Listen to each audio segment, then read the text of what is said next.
Hello friends, विद्याशक्ति education centre में आपका स्वागत है।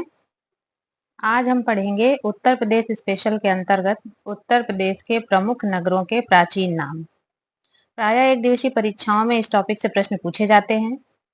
इस टॉपिक को भी हम ट्रिक से कवर करेंगे, आपको बिल्कुल भी रटना नहीं पड़ेगा। तो चलिए स्टार्ट करते हैं।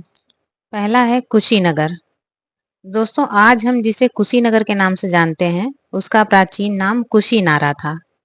इसे याद करने के लिए किसी ट्रिक की जरूरत नहीं है, देखने से ही हमें अपना उत्तर मिल जाएगा। नेक्स्ट है मथुरा। मथुरा का प्राचीन नाम मधुपुरी था। मधु, मथु दोनों तुक वाले शब्द हैं, इस तरह से इसे याद रख लेंगे। फिर है अयोध्या धाम। अयोध्या धाम का प्राचीन नाम अयाज्या। एक सा है, आसान है। अगला है बरसाना। बरसाना का ब्रह्मचारिणी। देखिए, सबसे पहली बात, दोनों ब से स्टार्ट है और ध्यान से देखने पर दोनों तरफ से बसा शब्द मिल जा रहा है। इस तरह से बरसाना ब्रह्मचारिणी कनेक्ट कर लेंगे। नेक्स्ट है बिठूर ब्रह्मावर्त। बा से बिठूर, बा से ब्रह्मावर्त। इसे आप ऐसे कनेक्ट करके याद रख सकते हैं। आगे बढ़ते हैं। अगला है गोरखपुर के दो प्राचीन नाम रहे हैं, रामग्राम और गोरखपुर। गोरखपुर को तो आसानी से पहचान जाएंगे, गोरखपुर गोरखपुर। अब मैं आपको रामग्राम को याद करने की ट्रिक बताती हूँ। देखिए, गोरखपुर में से गो शब्द पकड़िए। गो कौन रखता था? कृष्ण जी। और कृष्ण जी किसका अवतार थे? राम के। इस तरह से गोरखपुर रामग्राम याद हो जाएगा। कंपिल का प्राचीन नाम काम्पिल्य था। सेम है, आसान है। नेक्स्ट है कपिल वस्तु पिपरहवा। दोस्तों, कपिल वस्तु से कपिल शब्द लीजिए और पिपरहवा को 3 हिस्सों में तोड़ दीजिए।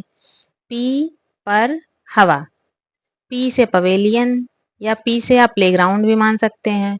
पर को कर लीजिए पार और हवा को हवा रहने दीजिए। अब कपिल देव पवेलियन पार या प्लेग्राउंड पार हवा में गेंद मार देते थे, इतने अच्छे प्लेयर थे। इससे आप यह याद रख पाएंगे कि कपिल वस्तु का प्राचीन नाम पिपरहवा था। अगला है वाराणसी। वाराणसी का प्राचीन नाम काशी। बहुत ही आसान है। वाराणसी में प्रसिद्ध काशी विश्वनाथ का मंदिर है। कहते हैं रामनगर को अहिछत्र कहा जाता था। दोस्तों, अहि सर्प का पर्यायवाची होता है। सर्प से रिलेटेड एक घटना सभी को पता होगी कि भगवान कृष्ण ने कालिया नाग का वध किया था और कृष्ण जी किसका अवतार थे? राम के। इससे अहिछत्र और रामनगर कनेक्ट कर लेंगे। दोस्तों, वीडियो पसंद आ रहा हो तो वीडियो को एक लाइक कर दीजिए। आपके एक लाइक से हमें और बेहतर करने का मोटिवेशन मिलता है। और अगर चैनल पर पहली बार आए हैं तो चैनल को सब्सक्राइब भी कर लीजिए। अगला है लखनऊ। लखनऊ का प्राचीन नाम लक्ष्मणपुर और लखनपुर। लखनऊ और लखनपुर तो देखने से पता चल रहा है।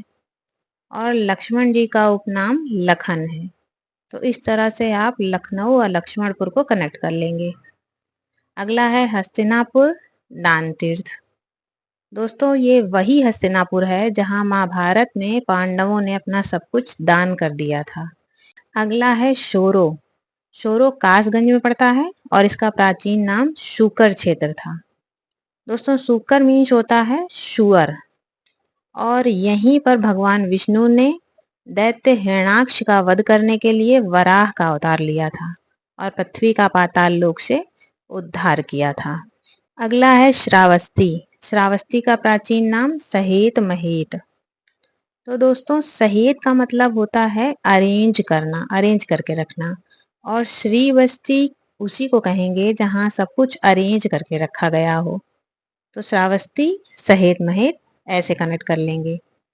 अगला है कानपुर कान्हपुर। आसान है, कानपुर कान्हपुर एक जैसा है। आगे बढ़ते हैं। फिरोजाबाद चंद्रवार या चंद्रनगर। कहीं कहीं चंद्रवार लिखा मिलेगा, कहीं कहीं चंद्रनगर लिखा मिलेगा। तो दोस्तों, फिरोजाबाद कांच के उद्योग के लिए प्रसिद्ध है, खास तौर से कांच की चूड़ियों के लिए। और कांच चांद की तरह चमकता है, इससे फिरोजाबाद और चंद्रनगर याद रख लेंगे। फिर है अलीगढ़।